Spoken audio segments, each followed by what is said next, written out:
Wa jazakallahu khair wa barakallahu fiik Ustadz untuk paparannya. Dan Masya Allah Ustadz ini pertanyaannya juga banyak sangat terkait dengan poin-poin yang sudah Ustadz berikan tadi. Ana izin untuk pertanyaan pertama Ustadz. Tafadhali. Bismillah. Assalamualaikum warahmatullahi wabarakatuh Ustadz. Semoga Waalaikumsalam Ustadz selalu warahmatullahi. dalam rahmat dan dalam lindungan Allah Subhanahu wa Ta'ala bersama keluarga, tim, serta seluruh jamaah kajian. Izin bertanya Ustadz, kami punya anak remaja SMA yang alhamdulillah dari SD sampai SMA berada dalam lingkungan agama, sekolah IT. Seiring fitnah zaman teknologi saat ini, Ananda akhwat SMA ini terpapar tontonan. Dulu Korea, sekarang anime Jepang. Di rumah kami sangat kontrol penggunaan HP, tapi terkadang lost juga menurut kami. Tapi di sekolah kawan-kawan tema pembicaraannya itu lagi. Kami koordinasi dengan sekolah agar selalu merazia dan menasehati anak-anak. Apakah yang kami lakukan ini kurang mengena atau adakah cara lebih tepat untuk menghadapi anak remaja di zaman fitnah ini, Ustadz, agar ananda kita hatinya selalu bertaut kepada Robnya. Mohon nasihatnya. Semoga Allah mudahkan Ustadz dalam memberi nasihat untuk kami dan orang tua lainnya yang punya kendala yang sama. Ini Afwan Ustadz ada beberapa pertanyaan yang sama juga Ustadz. Jadi Ya, ada juga anak em, tontonan untuk musik-musik Korea dan lainnya Ustadz itu tampaknya ada beberapa yang serupa. Tafadhol Ustadz. Allahu Akbar, barakallahu fiik. Ya, ya mungkin fitnah di setiap zaman berbeda ya. Tapi ada kesamaan sebenarnya. Yang pertama bicara fitnah musik ya, fitnah lagu-lagu yang dari zaman dulu. Abdullah bin Mas'ud radhiyallahu taala anhu mengatakan al-ghina ruqyatuz zina. Bagaimana lagu-lagu itu adalah mantra-mantra yang mengantarkan kepada perzinaan. Dan apa yang harus dilakukan oleh orang tua? Yang pertama memang doa tadi minta sama Allah SWT. Yang kedua perlu adanya pengganti. Anak-anak itu perlu diajak untuk beraktivitas ya, yang mengeluarkan energi mereka. Apalagi kalau dikatakan seorang akhwat, seorang anak perempuan. Mungkin dia di rumah belajar, murajaah, tapi dia punya waktu banyak, luang. Sekarang bagaimana orang tua memikirkan waktu luang anaknya itu jadi bermanfaat. Untuk mengasah skill mereka, keterampilan mereka, atau diajak mereka berolahraga. Apalah kegiatan-kegiatan yang menyebabkan energi yang ada di diri dia tersalurkan. Tapi yang positif. Ya, anak ingat ya, kita ketika SD dulu, ya kita punya banyak waktu luang. Tapi kita nggak punya sarana hiburan pada saat itu.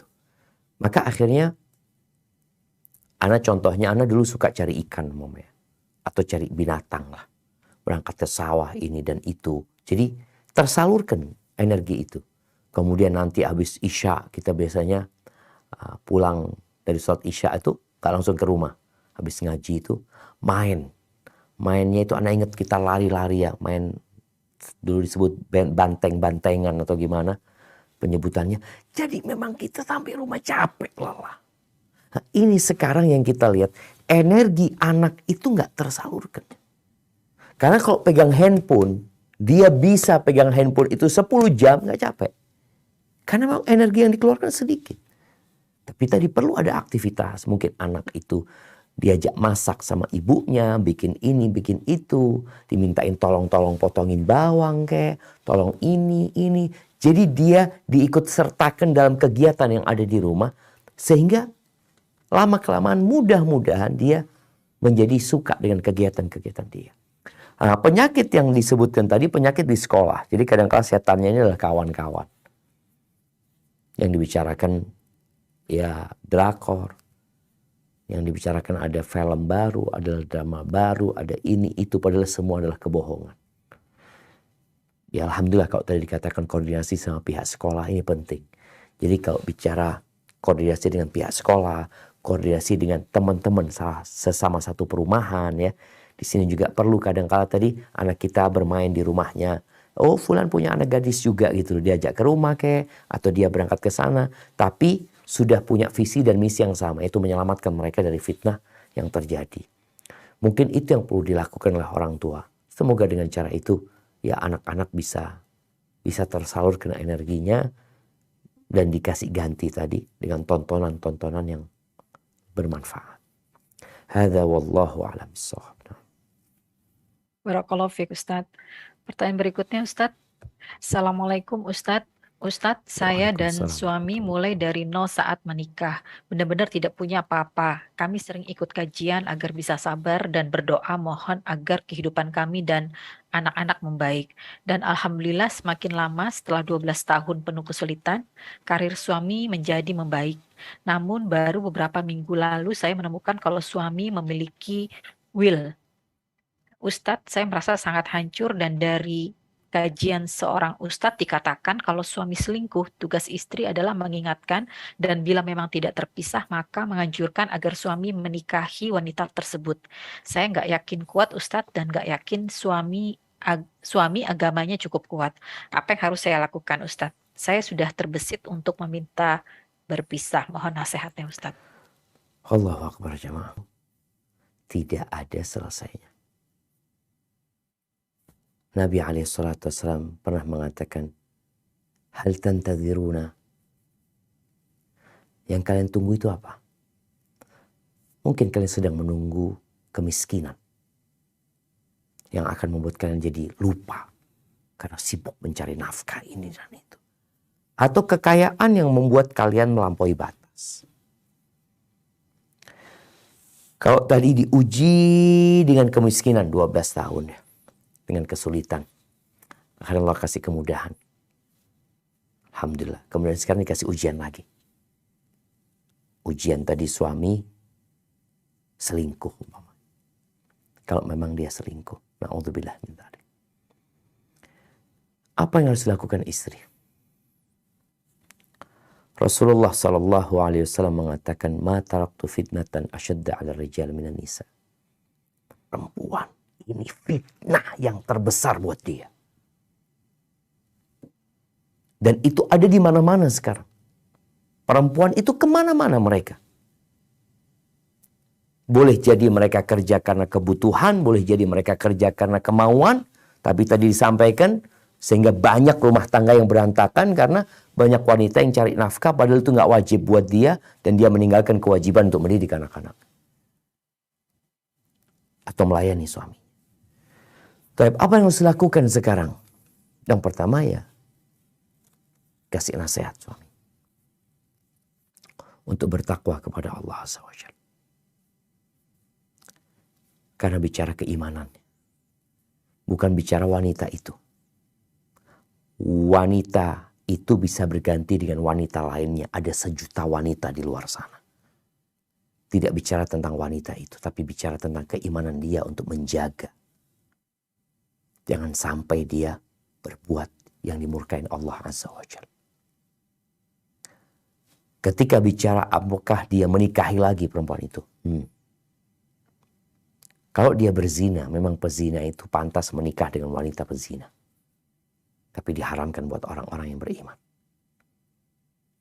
Maka engkau jangan menganjurkan suamimu berzina, tapi suruh dia bertobat kepada Allah Azza wa Jalla.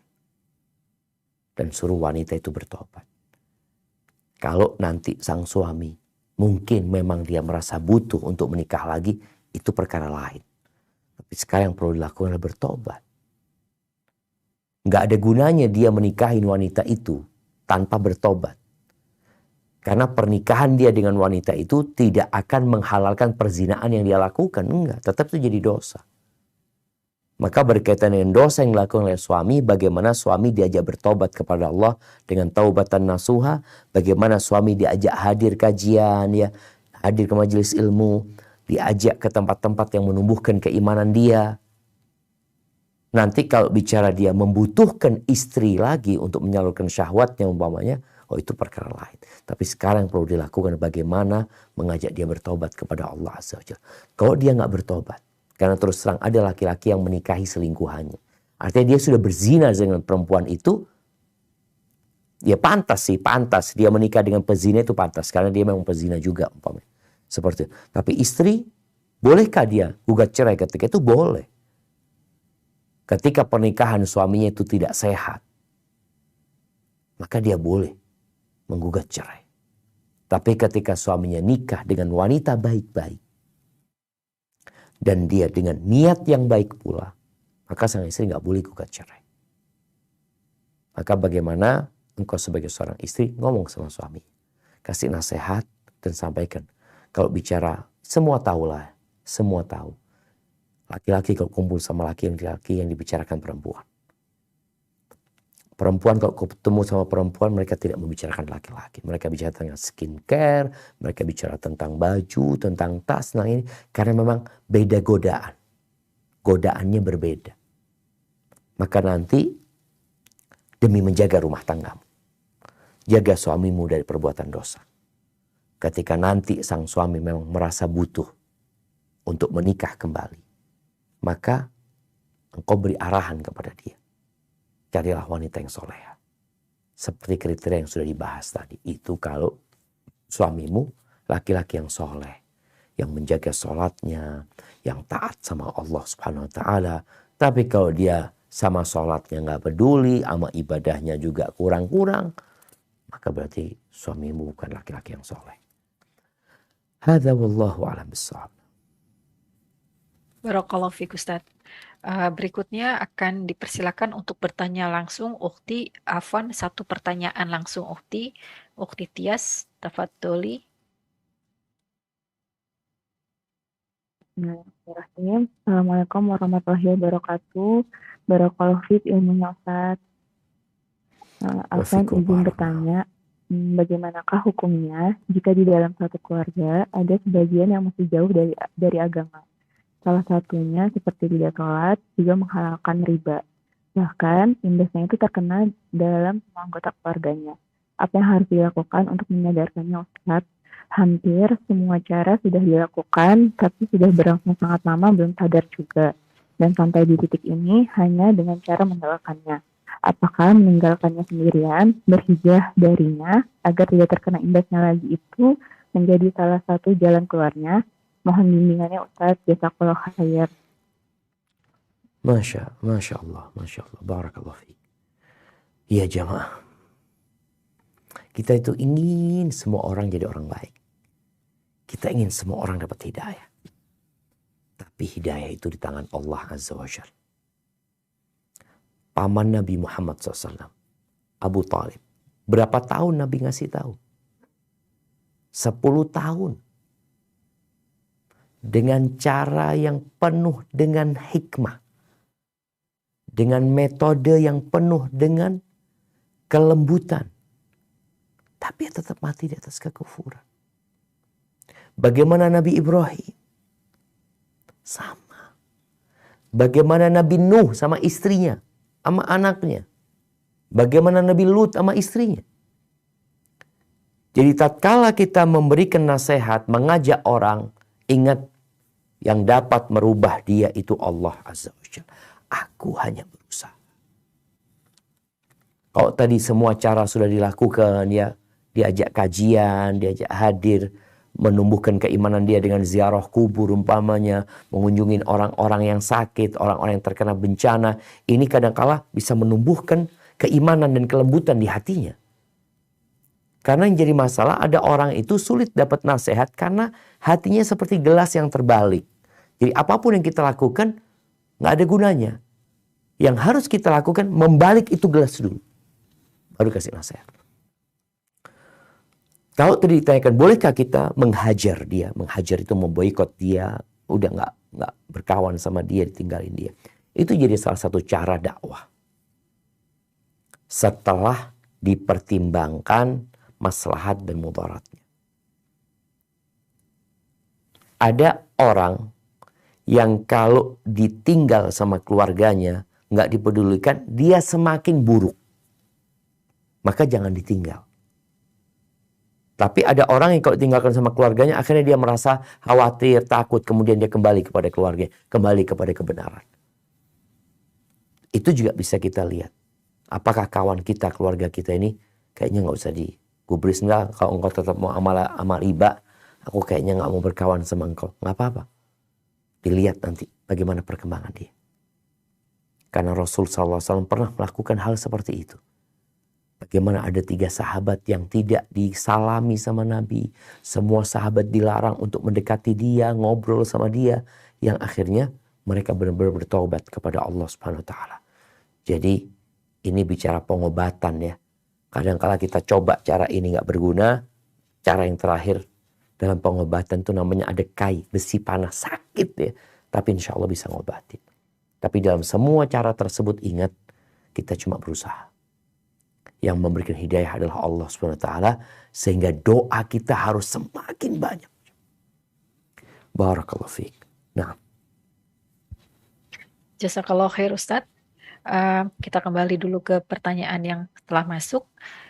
Bismillah, izin bertanya, Ustadz, afwan, untuk keluarga yang telah bercerai, bagaimana cara muamalah yang baik antara mantan istri dan suami dengan pasangan masing-masing untuk membesarkan anak-anak bersama menjadi anak-anak yang soleh dan solehah tanpa menyinggung perasaan masing-masing, apalagi masalah keuangan. Dan bagaimana cara kami supaya anak-anak tetap tumbuh baik di tengah fitnah ini dari keluarga broken home? Iya. Mungkin istilah keluarga broken home ya kurang tepat lah. Artinya perceraian itu terjadi tapi rumah nggak boleh broken, nggak boleh hancur ya. Yang terpisahkan itu hanya hubungan suami istri. Yang terputuskan itu hanya hubungan suami istri. Hubungan bapak sama anak, ibu sama anak, hubungan mantan suami sama istri dari sisi al-ukhuwah al-islamiyah tetap gak boleh terputuskan. Jadi yang terputuskan itu hanya hubungan pernikahan. Al-ukhuwah al-islamiyah gak boleh putus. Kalau mereka ini kerabat, kan kalau mereka sepupuan ya, menikah kemudian mereka ada ketidakcocokan, mereka pisah, yang terputus itu hanya hubungan suami istri. Hubungan kekerabatan, silaturahim nggak boleh putus. Nah, bagaimana sekarang kalau bicara suami istri berkomunikasi dengan baik? Mungkin sang suami sudah menikah lagi. Sang istri sudah menikah. Nah, tinggal anaknya ini ikut siapa? Kalau ikut ibunya, ya bagaimana sang ibu ini menanamkan kecintaan di diri anaknya kepada bapaknya. Tadi kita sebutkan bagaimana rumah tangga dibangun di atas cinta dan kasih sayang. Kalau memang ngomong sama suami nggak apa-apa. Jadi bukan dilarang yang wanita ngomong sama mantan suaminya, suami ngomong sama mantan istrinya. Tapi kalau dapat menyebabkan kecemburuan, mungkin lewat istri mantan suaminya. Atau lewat suami mantan istrinya. Jadi komunikasi tetap dijaga. Anak-anak itu juga jangan pernah dikasih cerita yang buruk tentang penyebab perceraian. Seorang ibu atau seorang ayah harus pintar-pintar mengemas apa sebenarnya yang terjadi. Kalau memang yang salah bapakmu, udah katakan kepada anak, ya anak kayaknya takdirnya pernikahan bapak sama ibu cuma sampai di situ, atau ibu sama bapak cuma sampai di situ. Jadi silakan berkomunikasi yang baik, kemudian sampaikan bagaimana mencari rezeki yang halal buat anak-anak tersebut. Mungkin seperti itu ya. Jadi sebenarnya yang terputuskan itu hanya hubungan suami istri. Allah Azza wa Jalla mengatakan wala tansawul fadla bainakum. Kalian jangan melupakan kebaikan yang terjadi di antara kalian. Jadi suami istri apabila bercerai, jangan melupakan keindahan yang ada di antara mereka. Iya, walaupun berakhir dengan perceraian, tetap ada yang indah. Kenapa mereka dulu menikah? Karena mereka ada kecocokan sebenarnya.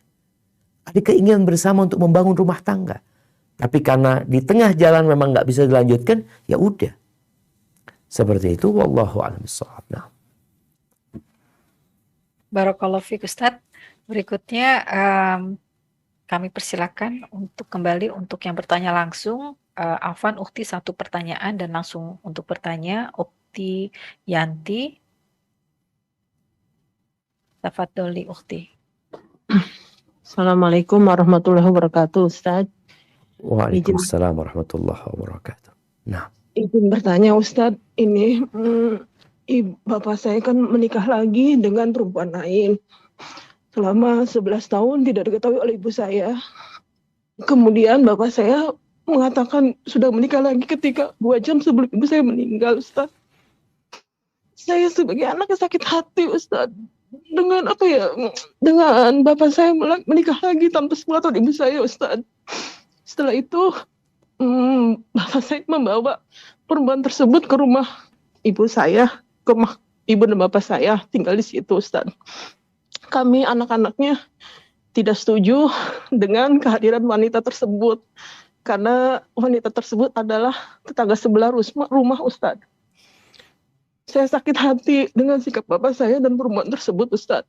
nah, Apakah saya sebagai anak termasuk anak durhaka, Ustaz? Sampai sekarang saya tidak mengakui, tidak meridhoi. Tidak meridhoi dengan nikahnya bapak saya dengan wanita tersebut, Ustaz. nah. Barakallah. Terima kasih, Ustaz. Itu aja. Assalamualaikum warahmatullahi wabarakatuh. Waalaikumsalam warahmatullahi wabarakatuh. Nah, berusaha kita memandang apa yang terjadi itu dengan kacamata berbaik sangka. Kalau tadi sang bapak menikah, selama 11 tahun dia tidak ngasih tahu ibu ya. Kalau dalam pandangan Ana, kayaknya bapak memang ingin menjaga perasaan ibu. Karena banyak perempuan itu yang sejatinya kepergian suaminya itu tidak masalah buat dia. Ketika bekerja suaminya, sebulan, 2 bulan di luar kota. Tapi ketika dia tahu suaminya di sana menikah, itu akan jadi bencana buat ini ujian perasaan sebenarnya buat para wanita. Jadi lebih kepada ujian perasaan. Karena realitanya 11 tahun gak ada masalah. 11 tahun gak ada masalah. Cuma sang bapak mungkin merasa takut dia jadi dosa buat dia. Mungkin pandangan bapaknya tadi. Sehingga dia memberitahu kepada ibunya ketika ibunya sedang kritis, sedang sakit ya. Dalam rangka dia minta maaf bapak sama ibunya. Mungkin itu yang dilakukan oleh bapak. Tapi udahlah, yang terjadi sudah terjadi. Semoga ibu yang meninggal dunia dia keluar dari penjara ini, diampuni dosa-dosanya, diberi rahmat oleh Allah Subhanahu wa taala di alam barzakh sana. Maka sang anak harus terus berusaha untuk berbakti sama ibu yang sudah meninggal dunia. Tapi sekarang kepada yang hidup nih. Seorang laki-laki, seorang ayah, itu mau menikah lagi 2, 3, 4, itu tidak perlu keridhaan anak-anak. Ana ingin menjelaskan hal ini karena di beberapa pertanyaannya itu ada anak yang marah sama bapaknya karena bapaknya nikah lagi. Dianggap bapaknya telah mendolimin ibunya. Dalam pandangan dia. Telah menyakiti ibunya. Ketahuilah bahwa selama yang dilakukan bapaknya itu betul menikah, maka itu diperintahkan sama Allah. Memang di situ mungkin ada unsur rasa sakit yang diderita oleh ibunya, tapi Allah membolehkan hal itu karena ada maslahat yang lebih besar. Maka nggak perlu seorang laki-laki itu meminta keridhaan istrinya, wala keridhaan anak-anaknya. Maka sekarang yang harus dilakukan anak, itu udah biarin. Yang dilakukan bapak itu, bapak akan mempertanggungjawabkannya di hadapan Allah Subhanahu wa taala. Engkau sebagai seorang anak akan ditanya tentang kewajibanmu berbakti kepada bapak. Baik, yang dilakukan bapak dosa apa bukan? Bukan. Iya, kalau dikatakan bapak menikah. Kemudian tadi, bapak cuma nggak ngasih tahu. Iya. Apakah bapak tidak ngasih tahu dosa atau tidak? Enggak. Kembali kita berbaik sangka ya. Boleh jadi bapaknya itu nggak ingin ibunya tahu. Karena dia takut sakit perasaannya. Jadi demi menjaga yang dilakukan dia sebenarnya sebuah kebaikan buat keluarga. Maka nasihat Ana yang perlu anti lakukan adalah mencari keridhaan Allah Subhanahu wa taala. Ingat, keridhaan Allah bergantung sama keridhaan orang tua. Selama yang dilakukan oleh ayahmu bukan perbuatan dosa. Kalaupun itu perbuatan dosa, anak disuruh memberi nasihat kepada orang tuanya dengan cara yang bijak, dengan penuh kelembutan.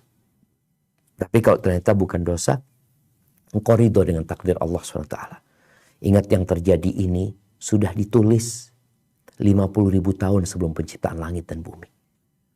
Maka engkau nggak perlu ingat Bapak, nggak perlu keridhoanmu. Engkau yang perlu keridhaan Bapak. Ingat, Bapak kita nggak perlu keridhaan kita ketika dia menikah. Tapi kita perlu keridhaan ayah kita. Jangan sampai kita jadi anak durhaka. Oke, engkau sakit hati sebagai anak perempuan ya. Mungkin bisa merasakan gimana sakitnya ibu umpamanya. Tapi ingat, yang dilakukan Bapak bukan perbuatan dosa. Bukan sebuah kezaliman. Dan sekarang dengan Bapak ibu sudah meninggal dunia. Bapak mau bawa istrinya ke rumah itu, ya silahkan. Selama itu rumah miliknya Bapak umpamanya, itu hak Bapak. Jadi usahakan engkau menerima takdir Allah. Dan pasti di situ ada hikmah. Dan dalam semua musibah ada penghapusan dosa dan pengangkatan derajat insya Allah. Dan sekali lagi, engkau tidak perlu tenggelam dalam kesedihan, tapi engkau perlu menerima takdir Allah dengan kesabaran. Hadza wallahu a'lam bissawab. Barakallahu fiik Ustaz untuk penjelasan dan nasihatnya. Apa masih ada waktu Ustaz? Tafadhali, mungkin 2 pertanyaan lagi. Alhamdulillah. Nah, baik, ya. Saya bacakan dulu untuk yang pertanyaan yang telah masuk. Bismillah Ustadz, bagaimana untuk menyuruh anak wanita agar berjilbab? Saya sendiri juga baru akhir-akhir ini berjilbab karena dulu suami bahkan tidak terlalu suka saya untuk berjilbab. Umur berapa bagi anak jilbab menjadi wajib? Suami tidak membantu dengan alasan dulu kita juga pernah nakal, tapi alhamdulillah akhirnya kita pun setelah berkeluarga mendekat pada agama. Tapi saya khawatir setelah membaca kalau orang tua bisa terhalang masuk surga karena anak yang menuntut saat di akhirat. Mohon nasihatnya Ustaz. Masya Allah. Barakallahu fiik. Nah, hari kiamat itu hari tuntutan. Makanya sampai Allah katakan yauma yafirrul mar'u min akhihi wa ummihi wa abihi wa sahibatihi wa akhihi. Yauma yafirrul mar'u min akhihi wa ummihi wa abihi wa sahibatihi wa bani. Hari itu orang lari dari saudaranya, lari dari bapaknya, lari dari ibunya. Semua pada lari, takut dituntut mereka. Maka kalau bicara mendidik anak, maka engkau akan ditanya, kullukum ra'in wa kullukum mas'ulun an ra'iyati. Semua pemimpin, semua akan dimintain pertanggungjawaban atas apa yang dia pimpin. Kerusakan orang tua bukan berarti melegalkan orang tua membuat anaknya rusak. Orang tua anggap dia menikah karena berzina. Apakah kemudian dia membiarkan anaknya menikah karena berzina dengan dalih, oh dulu kita kan juga menikah karena berzina? Tidak. Orang tua yang mungkin dulu pernah minum khamar, apakah kemudian dia membiarkan anaknya minum khamar dengan dalih dia dulu juga pernah nakal, pernah minum khamar? Lah. Engkau harus bertobat kepada Allah Subhanahu wa taala. Dan di antara kesempurnaan tobat itu adalah bagaimana kita menjaga diri dan keluarga kita dari apa yang pernah kita lakukan dari dosa-dosa dahulu. Maka kalau bicara kewajiban, mulai kapan anak itu pakai wajib pakai jilbab? Ketika dia baligh. Itu kalau bicara wajibnya. Ketika dia, kalau perempuan ketika dia datang bulan ya, ketika sudah tumbuh buah dadanya, ada tanda-tanda dia baligh, maka dia wajib pakai jilbab. Sebelum itu ada pembelajaran. Jadi pembelajaran ini penting karena anak-anak kalau biasa pakai baju pendek, tahu-tahu langsung disuruh pakai baju yang tertutup, dia merasa berat. Maka perlu pembiasaan. Dan berapa banyak Anda melihat ya, orang tua yang sedih sebenarnya, ibu yang sedih. Dia sudah belajar, udah ngaji, tapi anaknya udah kadung dewasa. Ya. Dia nggak pakai jilbab, membuka auratnya, mengumbar auratnya. Kadang-kala nih ibu dengan jilbab yang syar'i jalan di mal bersama anak yang sangat terbuka. Ya Allah, ujian buat orang tua. Makanya buat orang tua yang anaknya udah kadung gede, ya dia hendaklah bertobat kepada Allah mohon ampun sama Allah karena keteledoran dia tidak mendidik anak yang sedang kecil, dan semoga anaknya dapat hidayah. Hadza wallahu a'lam bissawab. Nah. Jazakallah khair Ustadz. Baik, untuk penutup terakhir akan dipersilahkan untuk bertanya langsung Ummu Rafiq. Afan, satu pertanyaan langsung ya, Tafadholi. Assalamualaikum warahmatullahi wabarakatuh, Ustaz. Waalaikumsalam warahmatullahi wabarakatuh. Ahlan wasahlan. Naam, tafadhali. Nah, Ustaz. Tadi Ustaz sampaikan bahwa sesungguhnya sholat itu mencegah dari perbuatan yang keji dan munkar. Nah, tapi kenapa kan kita lihat masih sangat banyak sekali orang-orang yang melaksanakan sholat itu melakukan perbuatan yang keji dan munkar. Mungkin karena sholatnya belum benar, baik dari awalnya wudu, kemudian cara sholatnya ataupun bacaannya. Yang Ana ingin tanyakan Ustadz, ketika seorang perempuan sholat, itu kan suaranya harus pelan ya. Nah, terkadang membacanya itu kurang dapat, baik itu makhrijul hurufnya, dikarenakan kan pelan. Sementara kalau Ana pribadi itu kan untuk mendapatkan makhrijul hurufnya itu agak kuat. Jadi bagaimana itu penjelasannya Ustadz? Mohon penjelasannya Ustadz. Afan Ustadz, jazakallahu khairan. Assalamualaikum warahmatullahi wabarakatuh. Waalaikumsalam warahmatullahi wabarakatuh. Iya, mungkin ada dua pertanyaan. Pertanyaan yang pertama mungkin tadi sudah dijawab, bahwasanya banyak orang yang sholat tapi tidak sempurna sholatnya. Banyak kekurangan dalam sholat yang dia lakukan. Sehingga itu berdampak kepada pengaruh dari ibadah itu kepada sikap dia, karakter dia, perilaku dia ya. Jadi sholat yang benar insya Allah akan mencegah dari perbuatan keji dan mungkar. Kalau ternyata sholatnya tidak mencegah dari perbuatan keji dan mungkar, berarti ada masalah di sholat yang dia lakukan. Sehingga dia perlu bermuhasabah, introspeksi diri dan memperbaiki sholatnya. Bicara wanita, boleh wanita membaca dengan suara selama di situ tidak ada orang lain ya. Dia baca sendiri. Mau dia sholat di rumah, dia baca, dia dengar, gak ada masalah dia mendengar. Dia sendiri mendengar apa yang dia baca. Tapi ketika dia sholat berjamaah bersama imam, maka nggak boleh dia membaca yang mengganggu yang di sebelahnya. Tapi kalau dia sholat sendiri dan dia baca memperdengarkan dirinya sendiri, nggak ada masalah. Di rumah dia baca seperti itu nggak ada masalah. Tapi sekali lagi, hendaklah dia memperhatikan kondisi yang di sekitarnya. Membaca itu jadi memang usahakan baca sir. Baca sir itu kita baca sir, tapi kita dengar jamaah. Ya seperti orang membaca bismillahirrahmanirrahim. Dia dengar. Jadi bukan dia tidak mendengar. Tetap usahakan dia mendengar. Apalagi dikatakan tadi makharij hurufnya dia kepingin dapat. Silahkan. Tapi hendaklah melihat kondisi di mana dia membaca bersama siapa dia sholat ketika itu. Hadza wallahu a'lam bissawab. Itu yang dapat Anda sampaikan. Kurang lebihnya mohon maaf. Yang benar dari Allah Jalla Jalaluh. Yang salah dari diri Anda pribadi. Allah dan Rasulnya terbebaskan dari kesalahan itu. Wassallallahu ala nabiyyina Muhammadin wa ala alihi washabbihi wasallam. Anda kembalikan ke moderator. Jazakillah khair.